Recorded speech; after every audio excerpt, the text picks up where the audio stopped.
예수님의 이름으로 기도드리옵나이다. 아멘.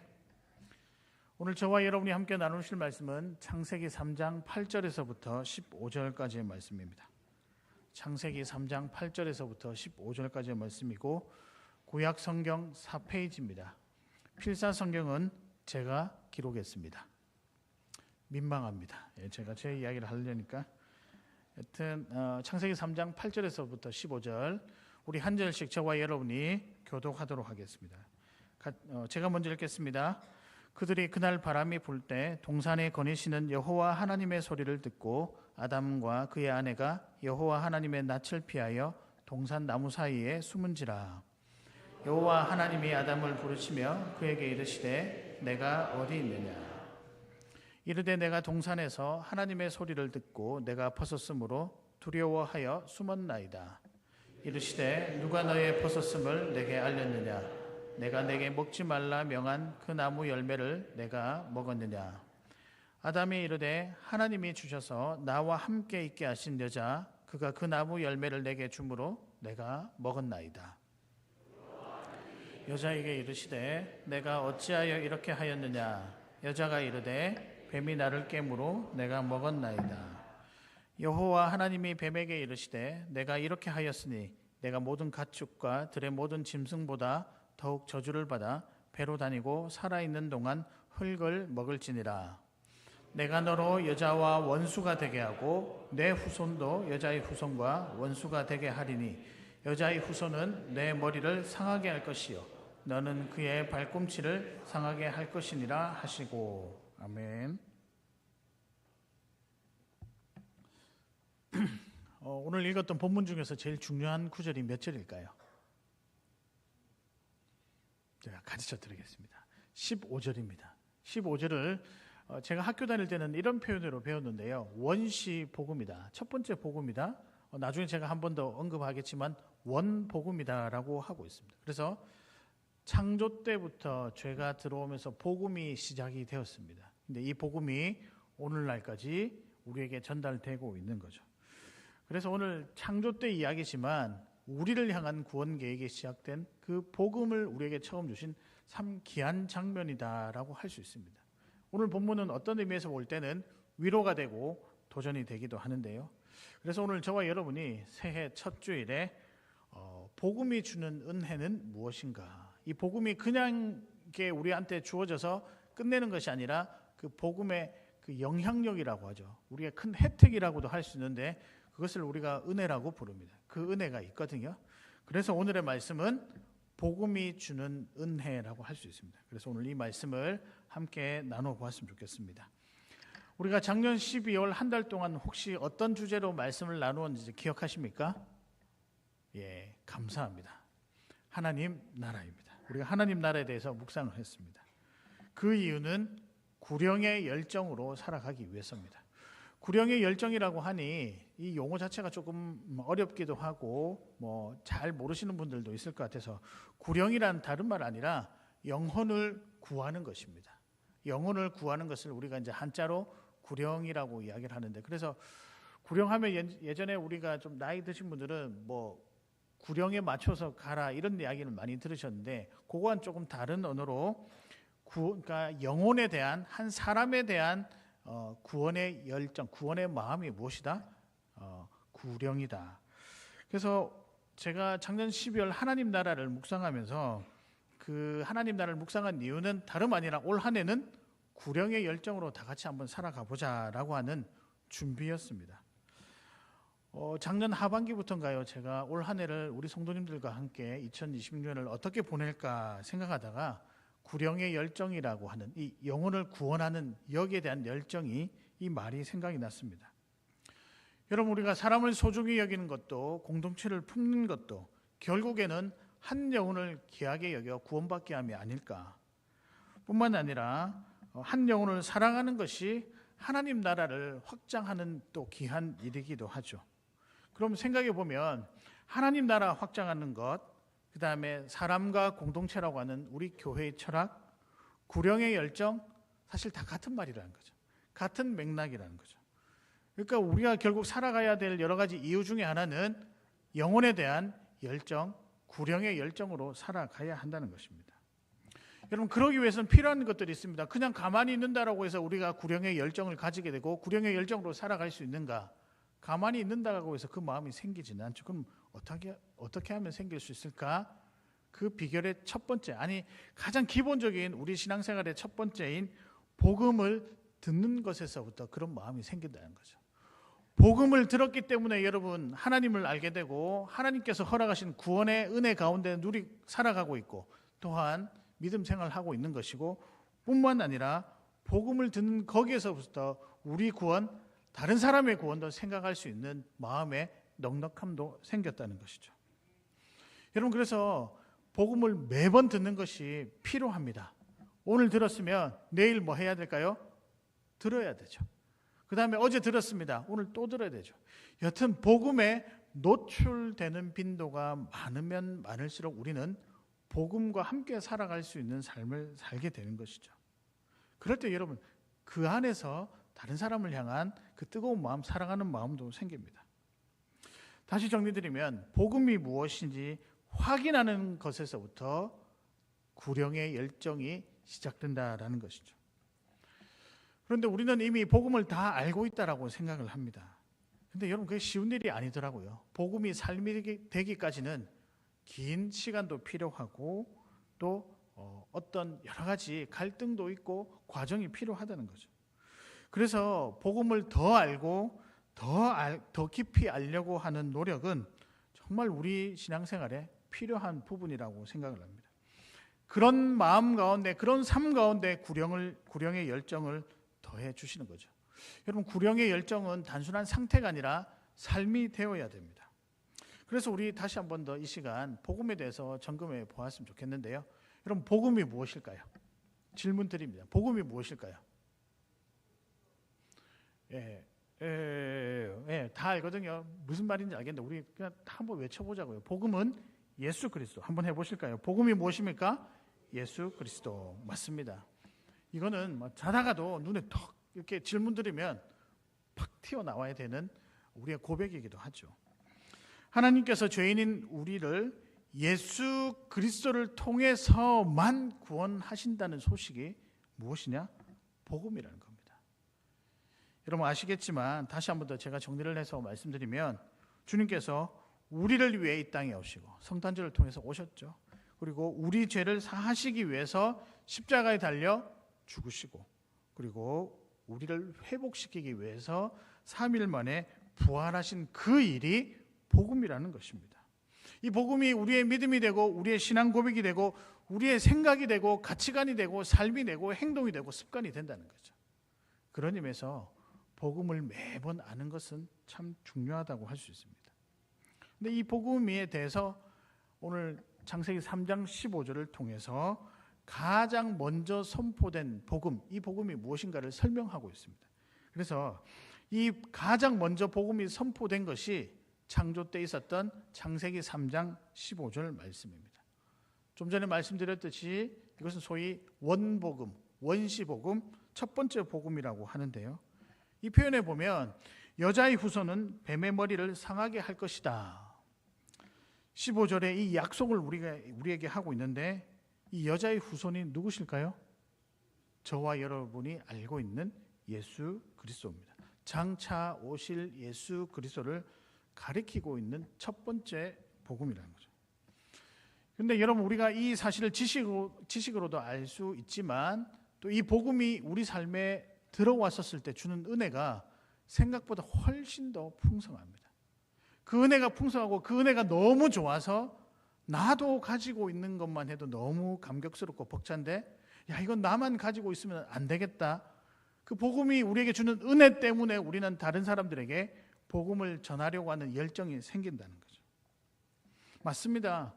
복음은 그냥 우리에게 주어지는 것이 아니라 복음을 받아들일 때 은혜와 함께 하나님이 어떤 분이시고 하나님이 어떤 마음을 가지고 계시고 하나님이 우리에게 어떻게 모든 것을 베풀어 주실지 하나님에 관한 모든 지식들을 담아서 은혜라고 하는 모습으로 우리에게 다가오는 거죠.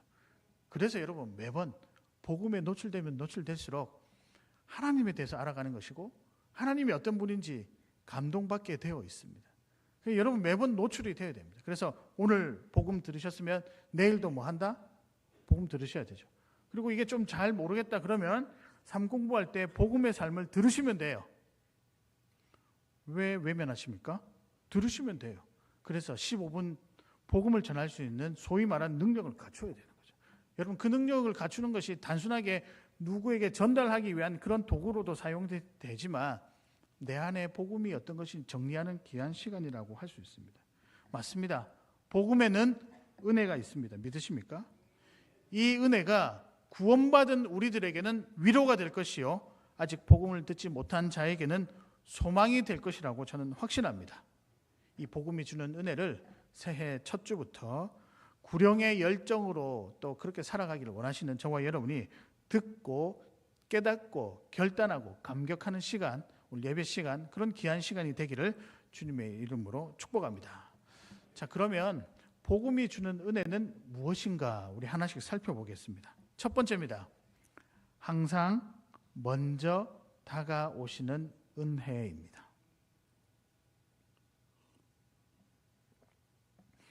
복음이 우리에게 주는 은혜가 있는데 그 은혜를 통하여 하나님이 어떤 분인지를 알 수 있다고 말씀드렸잖아요. 하나님이 어떤 분이시냐? 그 복음을 통해서 항상 먼저 다가오시는 은혜. 복음을 통해 알 수 있는 은혜는 항상 먼저 다가오신다는 사실입니다.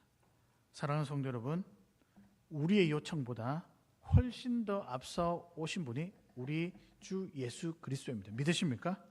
이 복음이 주는 은혜, 그러니까 여러분의 삶 가운데 여러 가지 간구하기도 전에 이미 여러분의 형편 전에 먼저 와 계셔서 우리의 모든 것을 살피시고 붙들고 계시는 먼저 다가오시는 하나님의 은혜를 꼭 붙잡고 살아가시는 저와 여러분 되시기를 바랍니다. 여러분 처음 교회에 오셨을 때가 있죠? 그렇죠? 아니면 뭐 그냥 태어나 보니까 교회셨습니까? 예. 처음 교회에 오셨을 때 얼마나 아무도 모르고 어색하기만 한 또 그런 느낌들, 감정들 가지고 계시죠. 그럴 때 누가 먼저 아이고 잘 오셨습니다 인사해 주시면 기분이 어떠세요? 좋죠. 마음이 안정이 됩니다. 제가 창원교회 처음 왔었을 때 저에게 인사하신 한 집사님 계셨는데 이게 제가 뭐 이제 부임을 했지만 성도들 처음 보니까 조금은 어색하지 않겠습니까? 앉아 있는데 그분이 그러시는 거예요. 목사님 반갑습니다. 그리고 화장실은 1층 끄트머리에 있습니다. 이렇게 이야기하신 거예요. 제가 얼마나 감사한지 몰랐습니다. 왜냐하면 화장실을 가고 싶었거든요. 근데 화장실이 어디 있는지 제가 누구한테 화장실이 어디입니까? 물어보기가 이상하게 그때 좀 민망했었어요. 그런데 그 집사님이 목사님 반갑습니다. 화장실은 1층 끝에 있습니다.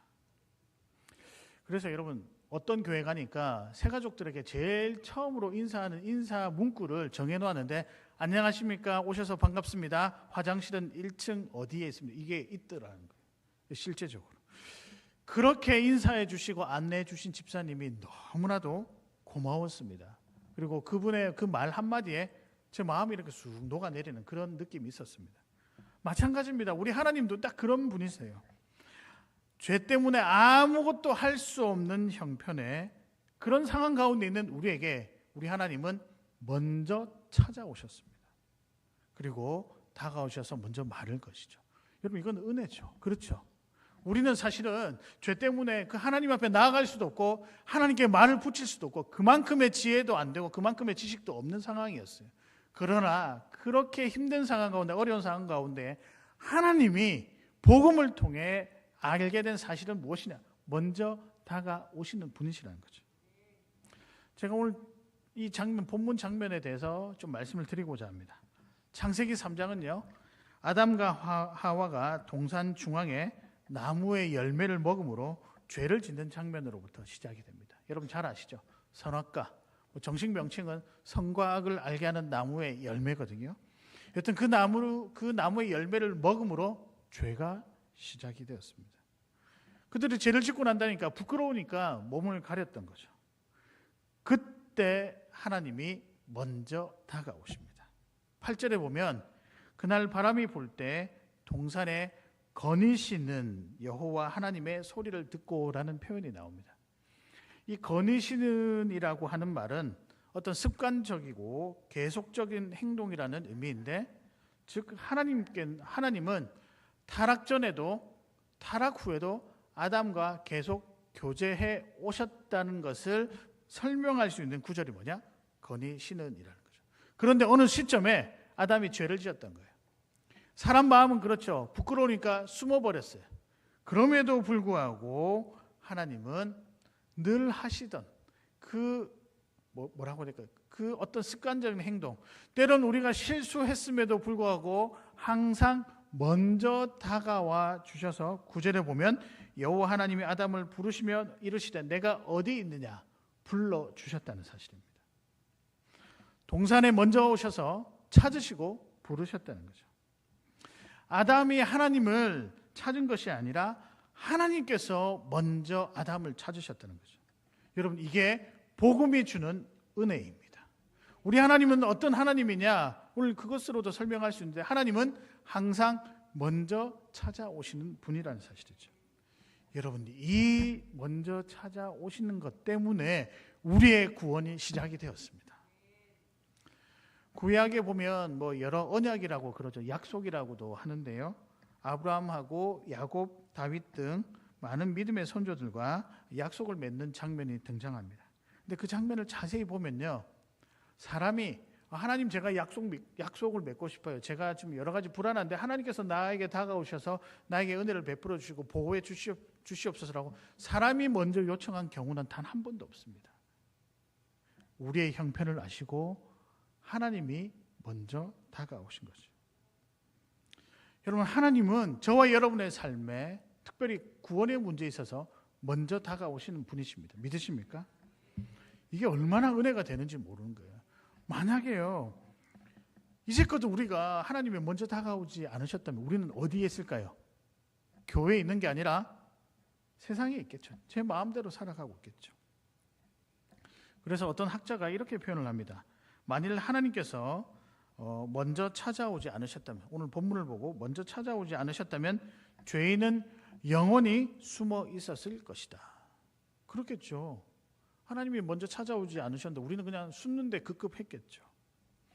요한 1서 4장 19절에도 보면 우리가 사랑함을 그가 먼저 우리를 사랑하셨습니다. 그러니까 우리가 누구를 사랑하고 하나님을 사랑할 수 있는 것도 하나님이 먼저 사랑해 주셨기 때문에 가능하다는 거죠. 맞습니다. 우리가 먼저가 아니라 하나님께서 먼저 사랑하셨고 먼저 찾아오셨습니다. 이것은 은혜입니다. 설명할 수 없는 은혜라는 거죠. 여러분, 모태신앙이든 나중에 믿은 신앙이든 여러분의 믿음은 항상 먼저 찾아오시는 하나님으로부터 시작이 되었습니다. 부모로부터 먼저 믿음을 받았죠. 그리고 또 누군가가 전해준 복음으로 지금까지 믿음 생활 잘 하고 있습니다. 그러니까 여러분의 어떤 삶과 여러분의 구원은 먼저 찾아오시는, 먼저 다가오시는 하나님의 그 계획과 그 의도와 사랑 안에 있었다는 거죠. 근데 이 구원이요, 이 은혜가 먼저 다가오신 은혜가 우리 구원에만 먼저 다가오신 은혜가 있는 것은 아닙니다. 우리 삶에도 동일하게 이 은혜가 있습니다. 작년 한 해 힘드셨죠? 매해가 힘들죠. 한 해를 돌아보면 매해가 힘들지 않은 순간이 없습니다. 근데 이런저런 이유로 여러분 삶의 방향을 놓쳐버린 경우도 분명히 있었습니다. 그리고 해결되지 아니하는 문제, 불편한 것 때문에 순간순간 밀려오는 두려움과 염려들 속에 살아왔습니다. 저라고 예외가 있겠습니까? 늘 고민하는 것들이 있고 늘 해결하고 싶은 조급함에 사로잡히는 경우가 참 많죠. 그래서 기도하죠. 하나님, 이거 해결해 주시옵소서. 주님 아니면 해결할 수 없습니다. 근데 기도해도 여전히 답답함이 사라지지 않는 거예요. 그런데 그때 여러분, 예상치도 못한 하나님의 방법과 또 시간이 지나 보니까 그래도 잘 살아왔구나라고 할 수 있는 것은 다름 아니라 먼저 찾아오신 은혜가 여러분이 있었기 때문입니다. 믿으십니까? 그 사실을 통해서 하나님 아니고서는 해결할 수 없다는 사실을 발견하게 되죠. 하나님은 우리의 신음과 간구를 듣고 계십니다. 그리고 응답하십니다. 물론 그 하나님의 방법이 조금은 용서하십시오. 조금은 고약하기도 하실 때가 분명히 있거든요. 내 뜻대로 되지 아니하고요. 그럴 때가 있습니다.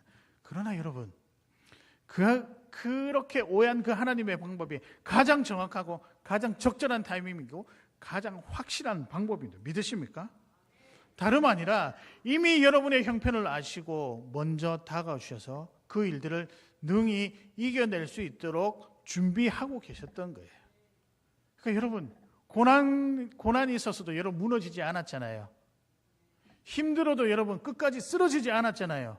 그 이유는 무엇이냐면 먼저 찾아오시는 하나님이 그때마다 필요한 은혜들을 공급해 주셨기 때문입니다. 믿으십니까? 이것이 하나님께서 일하시는 방식입니다. 사랑하는 성도 여러분, 올 한 해도 어떻게 살아가시겠습니까? 항상 먼저 다가오시는 그 하나님 의지하며 살아갔으면 좋겠습니다. 이게 어디에서부터 오냐면요, 복음을 가까이 할 때 우리에게 주시는 하나님의 위대하신 은혜라는 거죠. 근데 이거 우리만 누리면 안 되잖아요. 나 혼자만 신앙생활 잘하고 가서 할렐루야 찬양하고 있는데 눈을 조금 돌아보니 내 주변에 그런 사람들이 이 먼저 찾아오셔서 위로하신 은혜를 모르는 사람들이 너무 많은 거예요. 어떻게 해야 될까요? 구령의 열정으로 전해야 되지 않을까요? 그러려면 여러분이 먼저 경험해야 됩니다. 사랑하는 성도 여러분, 올 한 해 복음에 계속 노출됨으로 말미암아 복음이 주는 은혜, 즉 항상 먼저 찾아오시는 은혜를 많이 누리셨으면 좋겠습니다. 그래서 언젠가는 먼저 찾아오셔서 찾아올 것을 기대하면서 그 하나님을 만나고 함께 걸어가시는 저와 여러분 되셨으면 참 좋겠습니다. 그렇게 올 한 해 살아가시는 우리 귀한 창원교회 성도님들 되시기를 주님의 이름으로 축복합니다. 두 번째입니다. 복음이 주는 은혜. 두 번째는요, 외면치 않으시는 은혜입니다.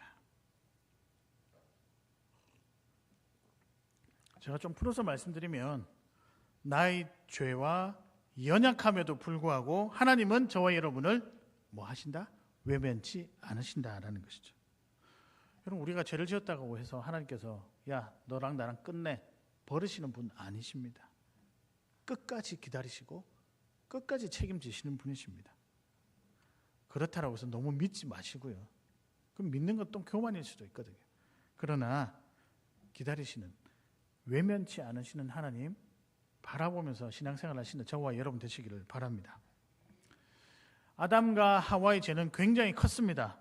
맞습니까? 별로 크게 안 느껴지십니까? 이 두 사람 때문에 우리가 지금 엉망진창이 된 거라니까요. 그러니까 이 사람들은 이 두 사람 혼내야 됩니다. 맞죠? 감이요.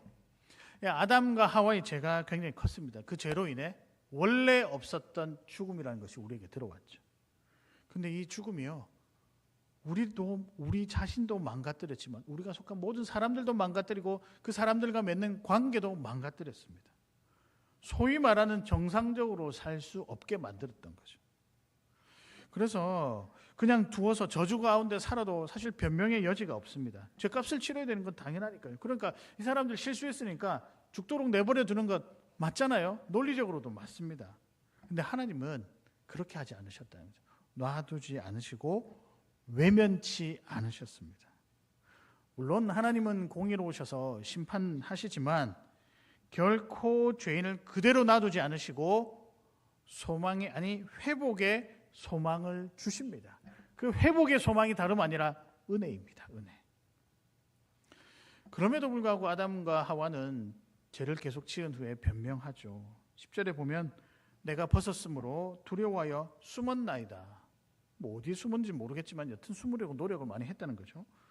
그 다음에 12절 그가 그 나무 열매를 내게 주므로 내가 먹었나이다. 뭐 좀 속된 말로 쪼잔하게 변명을 누구에게 하고 있을까요? 그래서 여러분 남자분들 조심하시기를 바랍니다. 이렇게 변명하고 있는 거예요. 근데 그러면 남자들만 문제냐? 아니요. 13절에 보면 또 여자도 변명을 하죠. 뱀이 나를 깨물어 내가 먹었나이다. 근데 여러분 이 내용보다 더 중요한 게 있습니다. 무엇이냐면 죄를 지었잖아요. 하나님이 굳이 다가가지 않으셔도 되는데 계속 물으십니다. 그리고 계속 대화를 이어가십니다. 왜 그럴까요? 외면치 아니하신 하나님이 이들을 붙들고 있다는 증거거든요. 잘 보십시오. 이 내용 자체는 변명의 내용입니다. 그러나 하나님이 아담에게도 묻고 하와에게도 묻고 계속 물으시는 거예요. 분명히 실수했죠. 죄로 죽어 마땅한 존재들이죠. 그러나 외면치 않으시고 그들에게 소망을 허락해 주시는데 그 소망이 무엇이냐? 15절에 있는 복음입니다. 왜냐하면 자기 형상이 남아있는 사랑하시기 때문에 어떻게든 회복을 시켜야 되는데 그 회복의 메시지가 무엇이냐? 15절에 나오는 여자의 후손이 뱀의 머리를 상하게 할 것이다. 회복될 것이다 라고 하는 예수 그리스도가 다시 오실 것에 대한 예언을 하고 마무리하는 거죠. 맞습니다. 우리 하나님은요, 외면치 않으시고 소망을 주시는 분이십니다. 제가 이 말씀을 준비하면서 우리의 과거를 한번 돌아보자 그런 생각이 들었습니다. 사실 우리 얼마나 죄를 많이 지었을까요? 어떤 분 그렇게 이야기하시더라고요. 아니, 나는 이때까지 착하게 살았는데 뭘 내가 죄를 지어요? 아니요. 그런 사람 이 세상에 한 사람도 없습니다. 눈에 드러난 죄만 죄일까요? 아니면 입으로도 우리 말로도 죄를 많이 짓잖아요. 심지어는 마음으로도 죄를 짓잖아요. 계획적이고 의도적으로 마음속으로 지은 죄들 솔직하게 얼마나 많습니까? 남욕하기도 하고 배척하기도 하고 외면하기도 하고 무시하기도 하고. 속으로 지은 죄는 죄가 아닐까요? 보이지 않는다라고 그건 아니잖아요. 그 다음에 또 이런 죄도 있습니다. 말씀대로 산다라고 분명히 우리가 결단했음에도 불구하고 나에게만큼만 항상 예외를 두고 나를 중심으로 마음대로 해석하고 행동한 그런 적이 있었습니다. 근데 우리가요, 말씀대로 살지 않는 이 죄에 대해서 생각보다 가벼이 여길 때가 종종 있습니다. 아니, 종종이 아니죠. 매번 그러죠. 그러나 야고보서 4장 17절을 읽어보실까요? 그러므로 사람이 선을 행할 줄 알고도 행하지 아니하면 뭐다? 죄니라. 말씀대로 살지 않는 그 죄도 우리가 짓고 살아간다는 거죠. 이제 좀 경각심이 드십니까? 야고보서 2장 17절에 보면 이와 같이 행함이 없는 믿음은 그 자체가 죽었대요. 죽은 것이라고 합니다. 죽은 믿음으로 어떻게 구원받겠습니까? 사실 말씀은 죄에 대해서 이렇게 강력하게 전달하고 있습니다. 그러니까 우리 삶이 신중해야 되고 또 두려운 마음과 여호와를 경외하는 마음으로 살아야겠죠. 그러나 실수할 수 있잖아요. 경직되기도 하고 위축되기도 합니다. 여러분, 그런데 오늘 복음이 주는 은혜 중에 두 번째는 무엇이냐면 하나님은 그런 여러분을 외면치 않으신다는 사실입니다. 근데 여러분, 이 위로가 모든 것을 덮은 위로라고 착각하지 마시길 바랍니다. 대신에 이것은 더 할 수 없는 은혜라고 더 감사해야 된다는 거죠. 우리 읽지는 않았지만 창세기 9절에 3장 9절에 이런 표현이 나오는데 내가 어디 있느냐. 죄를 짓고 난 다음에 숨었잖아요. 그래서 어디 있느냐. 이게 단순히 혼내기 위함이 아니라 15절에 구원과 회복을 위해 다가오시는 외면치 않으시는 하나님을 보여주는 장면입니다. 제가 이때까지 설교하면서 가끔씩 제가 언급을 했었는데 그 일은 제게는 너무나도 큰 충격으로 다가왔기에 제가 한 번씩 언급을 하는데 저는 과거에 권위에 순종하지 않았던 적이 있습니다. 무려 7년 동안 겉으로는 순종하죠. 마음으로 단 한 번도 순종하지 않았던 경험이 있습니다. 마음으로는 다른 생각을 품고 있었던 거죠. 권위자에 대해서 순종하지 않았었습니다. 이건 진정한 순종이 아니죠. 하나님께 혼나도 무방한 일이면 혼나야 됩니다. 그리고 회개할 일이기도 하죠. 근데 제가 그 상황을 어떻게 견디고 넘어갔냐면 하나님이 혼내실 줄 알았어요. 제가 분명히 어느 순간 이게 불순종이었구나, 진정한 순종이 아니었구나, 덜컥 겁이 나는 거예요. 하나님, 그래서 나를 혼내시면 어떡하지? 근데 하나님이 나타나셨어요. 기도 가운데 제 마음 가운데 나타나셔서 혼내실 줄 알았는데 혼내지 않으시고 기회를 다시 주시더라고요. 그와 똑같은 권위자에 대해서 순종하는 딱 그 똑같은 장면을 다시 허락하시면서 네가 순종할래? 아니면 네가 떠날래? 이렇게 물어보시는 것 같았습니다.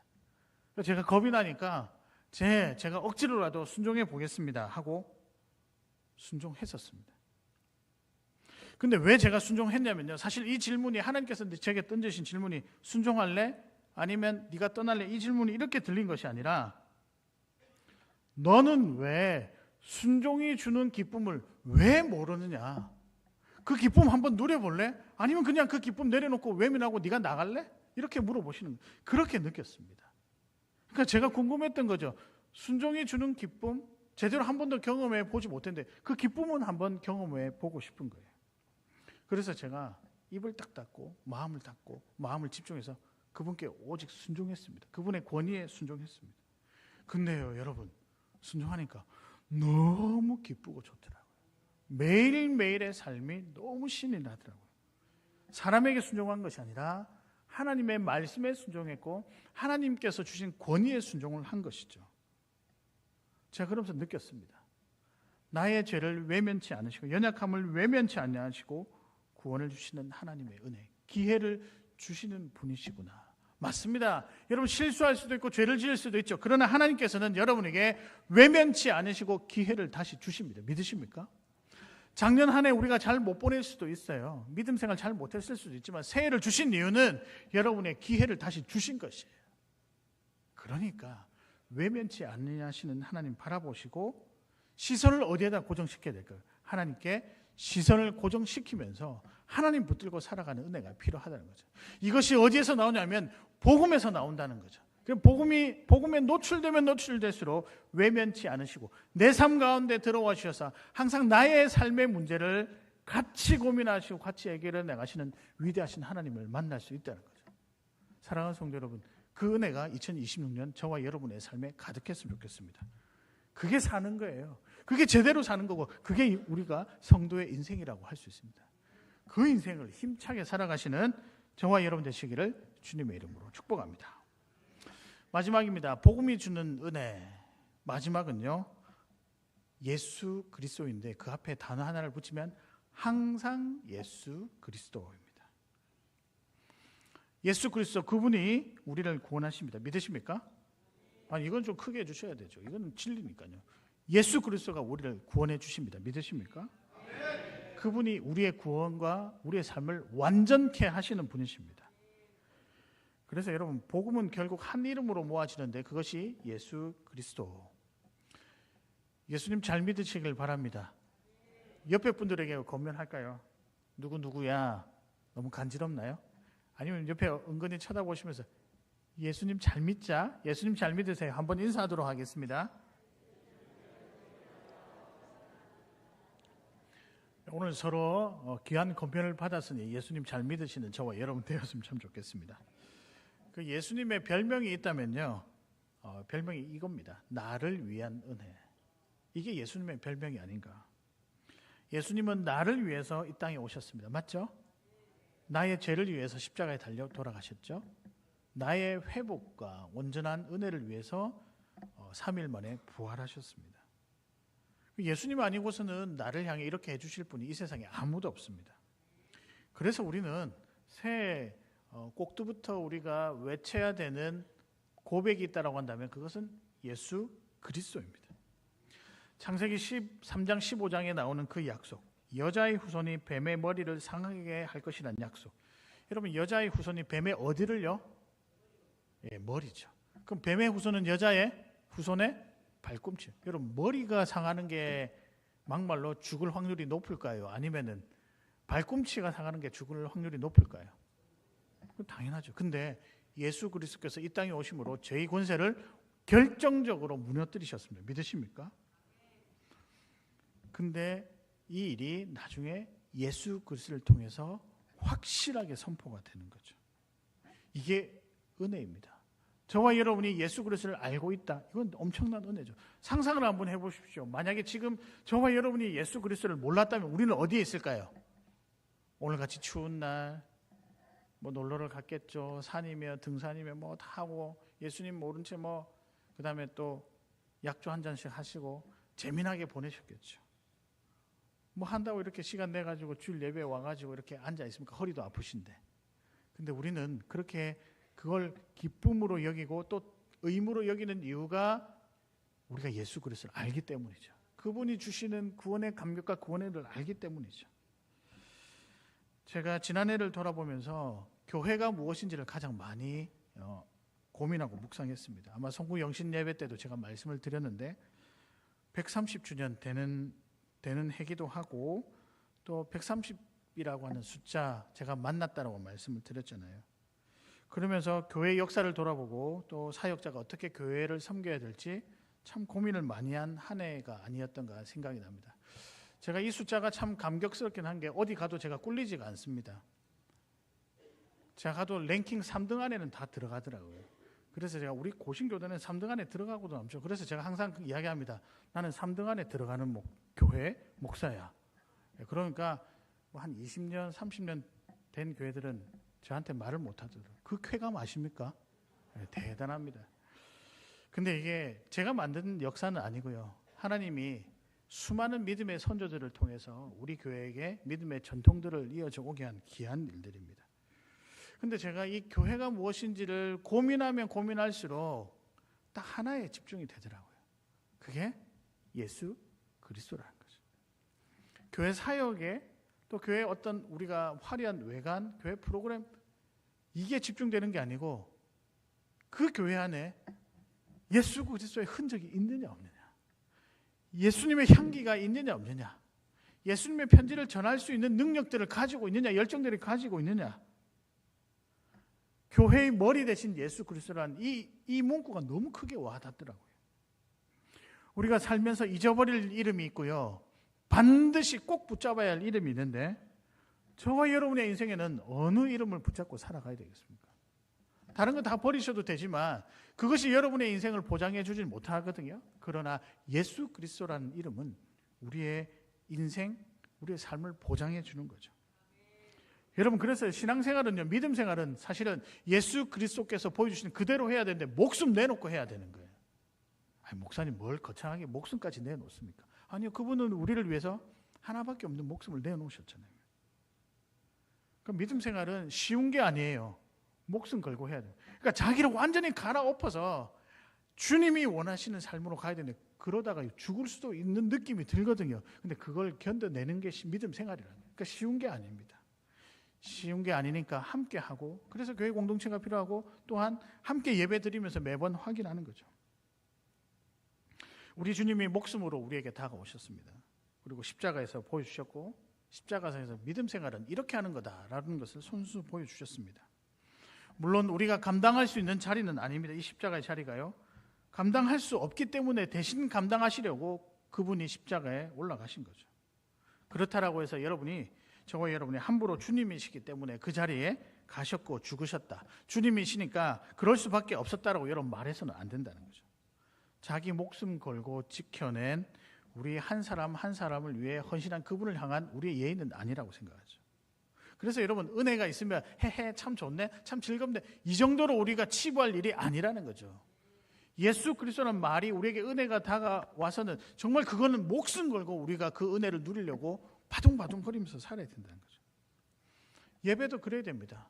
순서 하나하나의 모든 열정과 힘을 다 쏟아내야 되고요. 여러분의 섬김은요, 누군가 하겠지, 아니요, 만약에 그게 계속 눈에 밟히시고 마음에 동하면 그건 여러분이 섬겨야 되는 하나님의 신호라고 생각할 수 있습니다. 그러니까 섬기시길 바랍니다. 훈련은요, 여러분, 제가 꼭 말씀드리는 게 훈련 없는 믿음의 성장은 없습니다. 믿음 성장하려면 훈련해야 됩니다. 바쁘다고요? 알죠? 근데 여러분의 인생이 걸린 문제야, 그 바쁨. 물론 이제 직장 생활을 하시면서 그걸 제가 폄하하려는 건 아닙니다. 그러나 여러분, 그 직장 생활도 능히 해낼 수 있는 힘이 어디에서 오냐? 우리의 믿음에서 나온다는 거죠. 그러니까 훈련받아야 되는 거죠. 전도도 해야 되고, 결국 우리가 구량의 열정으로 살아나가야 되는 거죠. 여러분께 한번 질문 드리면서 마무리를 하려고 하는데요. 여러분, 무엇으로 구원받았습니까? 여러분의 믿음으로 구원받았습니까? 그러면 그 믿음은 어디에서 시작되었을까요? 한번 답을 해보십시오. 예수 그리스도 아니겠습니까? 예수님의 십자가로부터 죄가 사해졌고 자유케 되었습니다. 무엇으로부터 구원받았습니까? 여러분의 헌신으로부터 구원받았나요? 아니죠. 우리 주님으로부터 구원받았다는 겁니다. 구원의 감격은 다름 아니라 예수님께서 부활하신 그 사실 자체에 있습니다. 그래서 저는 이 사도행전 4장 12절 말씀을 참 좋아하는데 이 구절을 딱 가슴에 넣었으면 좋겠어요. 다른 이로서는 구원을 받을 수 없나니 천하 사람 중에 구원을 받을 만한 다른 이름을 우리에게 주신 일이 있다 없다? 없습니다. 그러니까 여러분, 이 진리에 우리가 서야 된다는 거죠. 사랑하는 성도 여러분, 항상 예수 그리스도. 그러니까 주님과 어떤 일이 있으면 먼저 상의하시고 주님께 기도하면서 간구하시고 답을 달라고 요청하십시오. 그리고 그 받은 은혜들을 가지고 구령의 열정, 영혼을 구원하고자 하는 그 열정으로 그 다른 사람들에게 복음도 소개하시면서 예수 그리스도를 꼭 전하십시오. 그렇게 할 때 하나님이 기뻐하실 거고, 그렇게 하는 삶을, 여러분의 삶이 훨씬 더 풍성해지시고 단단해질 거라고 저는 확신합니다. 그 은혜 가운데 살아가시는, 복음이 주는 은혜, 예수 그리스도를 매번 외치며 살아가시는 저와 여러분 되시기를 주님의 이름으로 축복합니다. 말씀을 정리하겠습니다. 오늘의 말씀은 복음이 주는 은혜죠. 그럼 복음이 주는 은혜가 뭘까요? 복음에 노출되면 노출될수록 우리에게 다가오는 은혜, 첫 번째는 항상 먼저 다가오시는 은혜, 하나님의 은혜죠. 두 번째는 뭘까요? 우리의 큰 실수든 작은 실수든 외면치 않으시는 하나님의 은혜. 그리고 마지막, 우리의 신앙 고백의 핵심이죠. 예수 그리스도. 항상 예수 그리스도. 여러분, 2026년이 시작이 되었습니다. 기쁘시죠? 새해 복음 때문에 살아가신 저와 여러분 되시기를 바랍니다. 그래서 구령의 열정으로 하나님 나라를 온전히 세워가시는 저와 여러분 되시기를 주님의 이름으로 축복합니다. 우리 찬양하겠습니다. 이 찬양이 딱 떠오르더라고요. 그래서 하나님의 부르심 찬양하면서 우리 함께 기도하고 결단하겠습니다.